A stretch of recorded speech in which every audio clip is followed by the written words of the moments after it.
It's moving to hear the dreams that inspire African women, and heartbreaking to learn what stole those dreams. Yeah, karma for a theater no. I found a car quana.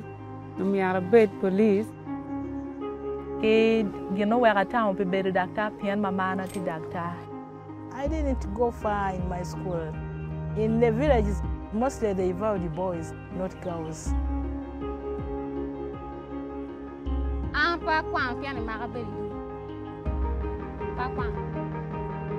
Ke marama la tien a chera cha olwen me beru la mon. Otoro kuona ki kumije me mapol mana tamu ne umiara tim ti potine. My husband died of AIDS. After he died, I was chased out of the home. Kama du jo me ken gang pa go jola. Pengoni kwen go bera watching the man one of belu net. Poverty, war, disease, abandonment, human trafficking, child abduction.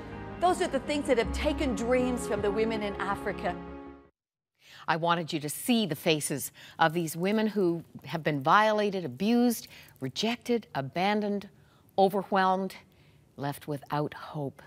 But now you can see they've been transformed by the love of Christ and are indeed beautiful light bearers. Those are the words of the woman with the vision, Marilyn Skinner, co-founder of Watoto, originally with offices all over the world, and now founder of Living Hope.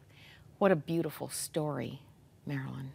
Yeah, you know, God is in the business of turning the hopeless into the hopeful so that they can become conduits of hope to so many others. It's amazing what's been happening in Uganda. And we're thrilled to have you visit us. Thank you. And it's shocking even to see you here today and to look at these beautiful pictures in your book, Return to Dignity, Stories of Hope, Faith, Courage, and Transformation. To realize that this involves and has involved risking your life. How often have you had a gun to your head? More times than what I can count. You know, we've lived in Uganda for 30 years, and I tell people it wasn't a country people were running to. It was so dangerous. But I love the way God describes the way David describes God in Psalm 145. He says, God is magnificent. There's no boundaries to his greatness. And I mean, we've been tied up with electrical cables. We've had guns at our head. Once they actually tried to shoot my husband, they caught the gun, they pulled the trigger 3 times, and that gun would not go off. Because you know what? Even a loaded gun is not a boundary to the greatness of our magnificent God. I'm sure many people watching have seen the Watoto Choir, one of them coming to their area. And of course, you and Gary have made that a household name. And now this enterprise, we're looking at some of the fruit of the labor of women who had no skills. They had no skills, whatever their background, and we've seen a kind of a diverse context, whether it was the Lord's Resistance Army that had turned them into child soldiers or sex slaves, or women whose husbands had died of AIDS, and typically they get shooed out of their own house and left with nothing. You know, These are the women you They are. The greatest challenge that Africa faces, Moira, is actually the treatment of our women. They have no rights. They bear the brunt of war, of poverty, of disease. And like you saw, if their husband dies, his family will come and take everything away from them. But it's not just suffering from being widowed, like you saw with Procy. Thousands of girls, over 30,000 innocent kids were abducted from their homes, forced to become child soldiers. Little girls as young as 8 were given as sex slaves to generals in the rebel army. And often if they tried to escape, they were punished in the most horrific ways. We have over 131 women who have been mutilated, had their noses, their lips, and their ears sliced off. And it was a little while ago that God really spoke to me. I heard a God whisper. I didn't hear it with the ears on the side of my head. I heard it with the ears that were in my heart. And he said, Marilyn, I don't want you to get too comfortable. I'd actually gotten comfortable looking after AIDS orphans like the Watoto children. I knew how much food they needed to survive in a week. I knew how to put choirs together. And I heard God say, I want you to begin to restore dignity to Uganda's most vulnerable women. Because, Moira, I passionately believe the greatest resource Africa has, the greatest resource Uganda has, is her women waiting to be empowered. And the women do most of the work. Culturally, they do the work. workers. They do the work. But here's a stunning thing. Their attitude to their children, particularly the women who had children as a result of being sex slaves, prisoners of the Lord's Resistance Army, they needed to find Christ to see their children through his eyes. In a different way. I had women come to me and say, Marilyn, I hated my children because of the way I got them. They were a burden to me. I used to beat them. I wanted to be rid of them. But since I came to know the saving power and the forgiveness of Jesus Christ, I've learned to look at my children different. I had this one woman, she said to me, Marilyn, I've realized my children were not an accident, but they were a gift from God. And this woman actually went back and she apologized to her children for the way she treated them. And now she sees her children as literally her greatest resource. And we've all learned that antiretroviral drugs allow HIV/AIDS sufferers to live a normal lifespan. But I learned through your book that many of the women were dying because they were just tired and overwhelmed. And they had no hope.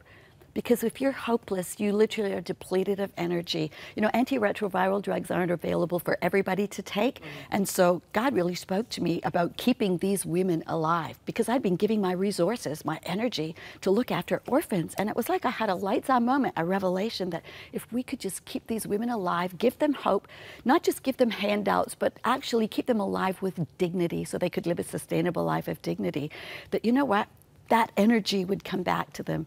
And they could raise their own children. You children. Wouldn't need as many orphan homes. Never. You know, of the 2,100 women that we look after in Living Hope, they represent over 10,000 children.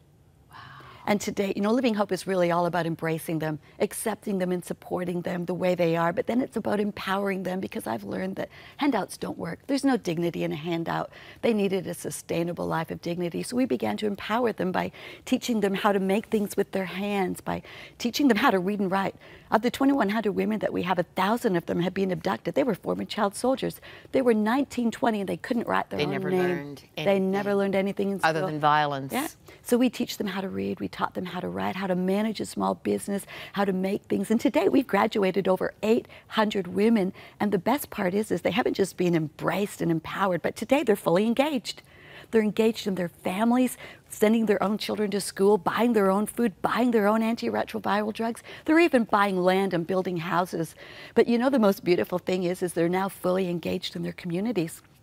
They've literally, these women who thought they were nothing, who were rejected and abandoned by the community, today they are literally pillars in the community, signposts of excellence, of transformation, of what Jesus can do through someone who has hope in him. Well, here's a beautiful example, just about the middle of the book. This is Florence, and I'm going to ask you to read the words here with this glowing face. Florence said, I thought that I was a nobody.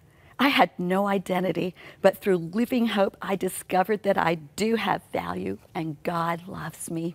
You know, this book comes with a moving DVD. There are two segments, a 5-minute and a 15-minute video. And we actually see the women who've had reconstructive surgery. Their lips have been restored, and their noses and their ears. And just like the women I'm going to show you here, they glow. They smile and they glow with the love of the Lord. You know, I was contemplating these women who had been mutilated, and I asked myself, Jesus, what would you do if you were here in the flesh? And I was reminded of when Peter sliced the ear off the soldier who came to arrest Jesus. What did Jesus do? He reached down, he picked that ear up, and he put it back on. And I thought, Jesus, that's what you'd do. You put new noses, you'd put new lips, you'd put new ears on them. And you know, to date, Moira, we've done plastic surgery on over 131 women. And as I speak, I have the top plastic surgeon in all of the world. She's in Uganda putting new ears on over 70 women right now. When I first met them, they wouldn't talk. They were rejected. When they ate, food dripped out of their mouth. Nobody wanted to be around them. They were repulsed. I would tell them, oh, you're so beautiful. And they'd like, no, I'm not. But when we took those bandages off, the first girl that we ever did the surgery on, she burst into tears. She came and threw her arms around me and she said, Auntie Marilyn, I'm beautiful. I'm beautiful. I think she smiled for the first time in many years.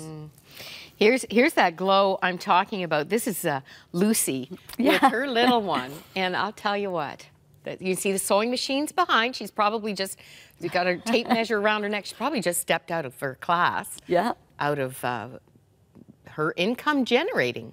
Yes. And what are the words, Marilyn? Lucy says, right now I can stand firm knowing that God is there for me.